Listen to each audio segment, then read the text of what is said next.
How's it going, guys? Welcome back to Crafting Cars. This is now part 6 of the Hurricane NSX build. In part 5, we removed the C30 engine from the chassis. Now, as you guys know, or if you're new here, this Acura NSX is a flood vehicle. It was flood damaged in Hurricane Milton. And today we're going to find out how well the C30 engine fared against the storm. We're going to be doing a deep inspection, and if everything goes smoothly, by the end of the video, I'm going to try to get some compression numbers out of this thing. So the first thing we're going to be looking at today is the condition of the pistons and the cylinder walls, which I believe is probably the most important part of this inspection. Now, being a flood damaged car, we all know that water, especially salt water, is the enemy when it comes to these things. If you get a little bit of water inside that engine and decide to run it anyway, that's a one-way ticket to hydrolocking your engine, bending a rod, and basically turning your engine into expensive paperweight. Hopefully, like I said, that did not happen. Some things we can also look for are rust. So, although it's an aluminum engine, your cylinder walls are steel. Your cylinder rings are steel. So, gotta make sure those are looking good. So we got some coil packs here. And it's kind of cool. I was talking to my buddy John the other day on the phone. These valve covers are made out of a magnesium, and they're pretty rare. One of these valve covers, you could sell it, buy yourself an Integra GSR engine. And they look nice. They got that classic Honda wrinkle black finish. And although I still really like the wrinkle red finish on Honda Type R valve covers, as I get older, I'm starting to like these black valve covers maybe a little bit more. Get out of there. Ooh, the contacts for the coil packs look real nice. They look like sand to you? Oh, wait, no. The spots smear around a little bit. They don't feel grainy. I think it's just dried up dielectric grease.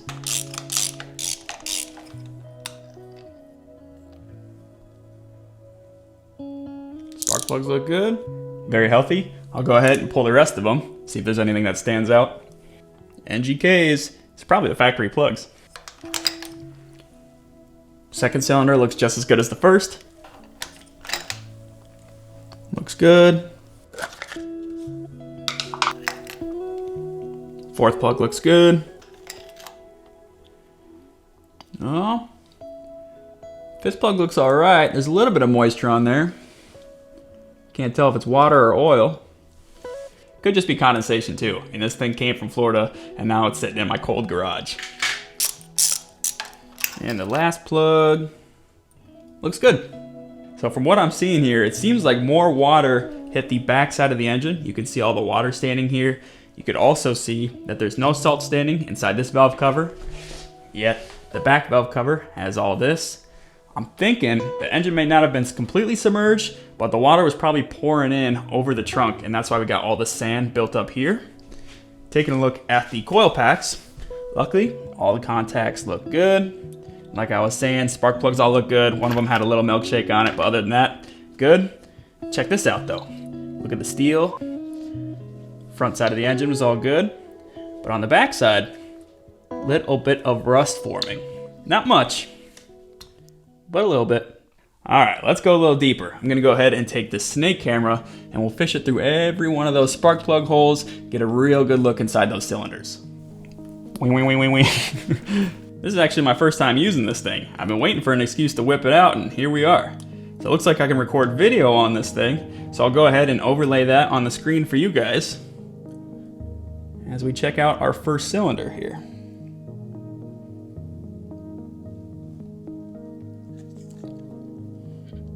Alright, well, no standing water, that's a good sign.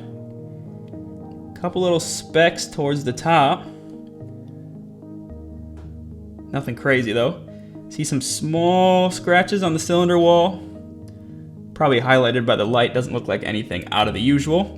Like I said, you can still see the factory cross hatching. And the piston looks nice and healthy. Move on to the second cylinder. Oh yeah, that piston's pretty much at the top here. Still. Don't see any water. Don't see any rust. Next cylinder.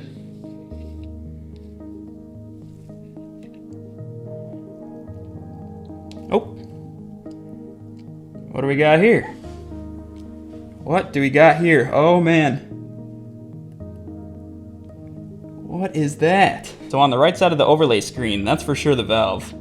If I can move over, there's the other valve. But going down a little deeper, I don't know what that is. It looks like crystals. Looks like maybe like salt crystals, but it almost looks like there's shiny aluminum in there. Here we go into our fourth cylinder.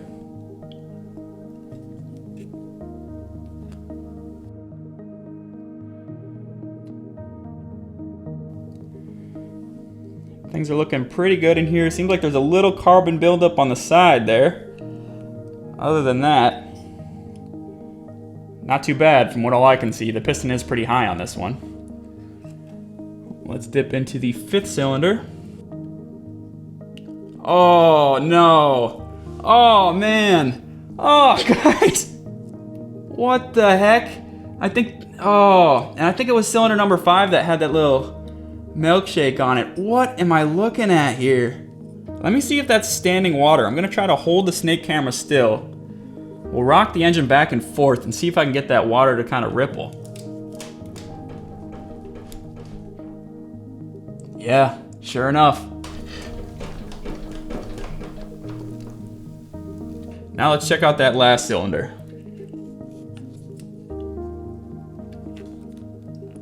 You can see the valve there on the left side of the overlay. Looks pretty good. Yeah, this is probably the best looking one. Pistons up pretty high. Maybe a little bit of browning on the walls themselves, but you can still see the factory crosshatch looks nice. Once again, here's cylinder number 5. Here's the cylinder wall that's closest to the center of the engine. You can see the piston down there, just the very top edge of it. The puddle of nasty saltwater soup in there. And then the cylinder wall side closest to the exhaust manifold, we have this. I don't know what I'm looking at. Do you guys see metal in there? Like, what is that? You know? Those bubbles? Can I poke it? All right, let's take a closer look. It's like a slime. It's a mix of carbon, feels like maybe sand, saltwater crystals. Definitely something you don't want in the engine.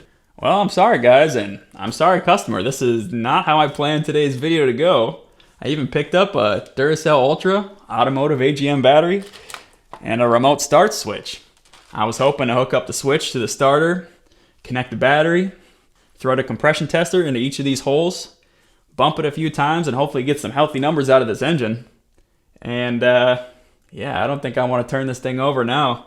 The last thing that we want is for that carbon and those salt crystals and whatever the heck else was in there to get in between the cylinder walls and the piston rings themselves. The second you turn those pistons over, turn that crank over, and they start moving up and down those walls, it would just score the hell out of them. So there's a couple options for the customer. I could ship it back to him. He could pull it apart, give it a real good clean, inspect everything, put it back together, and this is a low mileage 40,000 mile engine, so this thing could definitely run again.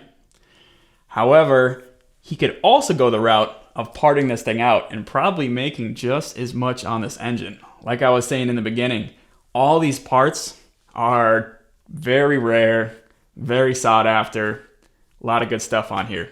And although you see like the connections on the pigtails and everything for like the things on the top of the engine, like the coil packs, maybe like the fuel injectors are right.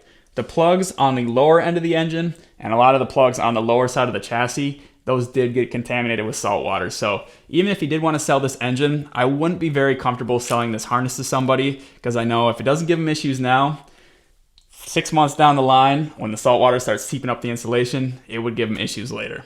Now, I've had a lot of people around me asking, why are we stripping this thing down so far? And if you missed out on the first 5 videos, I go over it quite a bit. A lot of it has to do with electrical and the mold situation, but a big part of it is what you guys saw here today. So, say I would have just sent it. Say I would have thought, oh, well, the car looks pretty nice on the outside. Oh, the headlights still work. Let's just make sure there's some good gas in the tank, and we'll hook up power, turn the key, and see what happens. Well, within seconds, this engine would have been toast. It would have been buttered toast. This is a C series. This is a legendary engine. This is not something you want to toy around with. Now, do I want to hang out and rebuild it? Not really. I'd rather see it go to someone else who wants to do like an OEM Plus style build or stick with, you know, all original parts. Someone who wants to refresh the C series, take advantage of all its nice low mileage parts, and get another Acura NSX back on the road. The customer and I have other plans though. In this chassis, we're going to be going the 4-cylinder turbo route. And I'm not done stripping it down yet. I still got plenty of stuff to take out of the engine bay. Got most of the interior taken out, but I still got to do the headliner. And then in the front bay, we got a lot of stuff to look at here as well. Once we get all those components removed from the car, we'll be able to clean it even better. And then we can get on to the next phase of the build, which is wiring this thing up. So I'm going to be starting, I'll probably just be doing it same way I wipe. We'll do back to front.